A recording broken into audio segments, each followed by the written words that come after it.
They capture him and start doing some terrible things to get him to spill the beans about where the flash drive is hidden. They even hook him up to an electric shock gadget, trying to make him talk.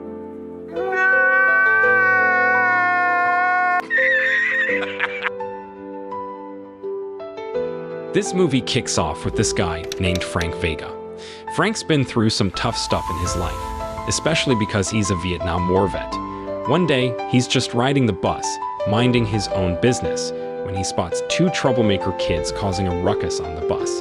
It kinda takes him back to when he was a kid, living a simple life with his folks.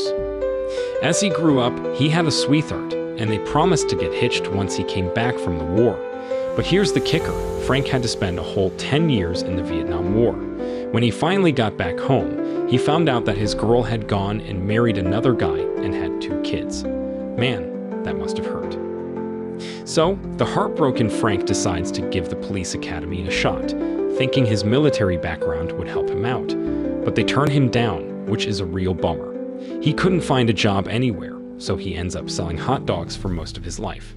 That's how he made a living, just slinging those dogs. But then, things take a turn for the worse. A fancy new hot dog truck rolls into town and steals almost all of Frank's customers. So he's left with no choice but to become a drifter, wandering around with no real home or job. Tough breaks for Frank Vega, that's for sure. Now, let's fast forward to the present day. There are these 2 troublemaker kids on the bus, causing a big scene and even trying to harm an old guy. But Frank steps in and saves the old man, giving those troublemakers a good beating. Some folks on the bus recorded the whole thing and shared it on social media. All of a sudden, Frank becomes a big deal after his heroic act goes viral online. They start calling him badass, and everybody thinks he's awesome. People even start making t-shirts and graffiti with his face on them. The police even give him a ride around town. But that's not all, folks. Frank and his mom get invited to a talk show, and he's in the spotlight.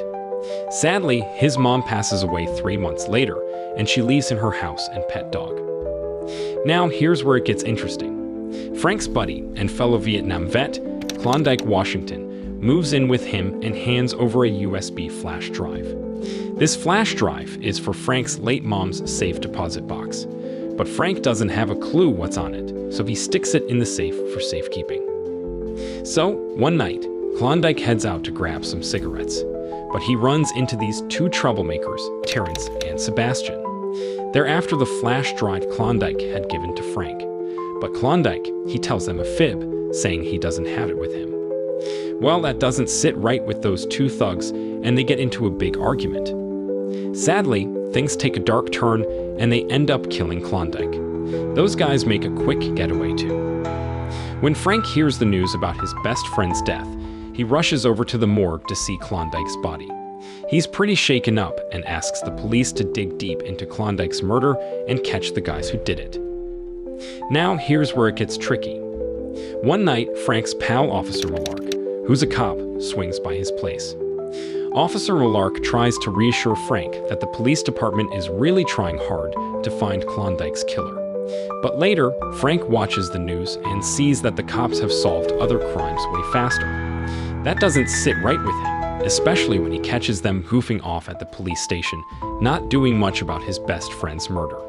So Frank decides he's gonna take matters into his own hands and figure out this mystery himself.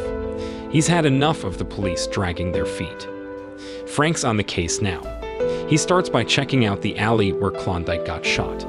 After poking around a bit, he finds some empty bullet casings and a locket with a lady's picture inside. Frank thinks, this could be a clue. He takes the bullets and the locket to a pawn shop, and the guy working there tells him that the locket belongs to a fella named Terrence. Inside the locket, there's a photo of Terrence's wife. Now Frank's got an address for this Terrence guy, so he hurries over there. But Terrence ain't home, and according to his wife, he hasn't been home for a whole week. Frank hands the locket back to Terrence's wife and asks her where he might be. Terrence's wife spills the beans and says he used to play basketball with some buddies at a park. So Frank's off to that park in a hurry. When he gets there, he finds a bunch of guys playing hoops and goes up to them to ask about Terrence. Frank goes up to those young fellas at the park, thinking they might know where Terrence is. But instead of being helpful, those guys start making fun of Frank. Well, that really ticks him off, and he ends up giving them a good thrashing. Turns out, those guys were actually Terrence's pals. After Frank gets them to quit fooling around, they spill the beans and say they don't really know where Terrence is, but they mention a guy named Ronaldo who might have the scoop because Terrence and Ronaldo were tight buddies. So, Frank makes his way over to Ronaldo's place and meets Ronaldo's roommate. This roommate tells Frank that Ronaldo's hanging out at a bar across town. Frank heads there but runs into some folks at the bar who don't want him there. He's not having any of that, so he has to put a couple of them in their place. Finally, Frank tracks down Ronaldo and gives him a little scare, saying he'll spill the beans about where Terrence is. In the end, Frank gets the lowdown that Terrence is seeing a gal named Tanya. Now we switch over to this big shot gangster boss named Panther. He's actually the guy who's the boss of Terrence and Sebastian, those two troublemakers. Panther's having a real serious chat with Major Williams, who's the crooked mayor in town. The mayor's putting pressure on Panther to find that flash drive Klondike swiped real quick. Turns out that flash drive has some proof of the mayor's dirty deeds and corruption during his time in office. Turns out Klondike used to work for Panther, but he decided to quit and did something sneaky. He grabbed Major Williams' super important flash drive and ran off with it, betraying Panther in the process.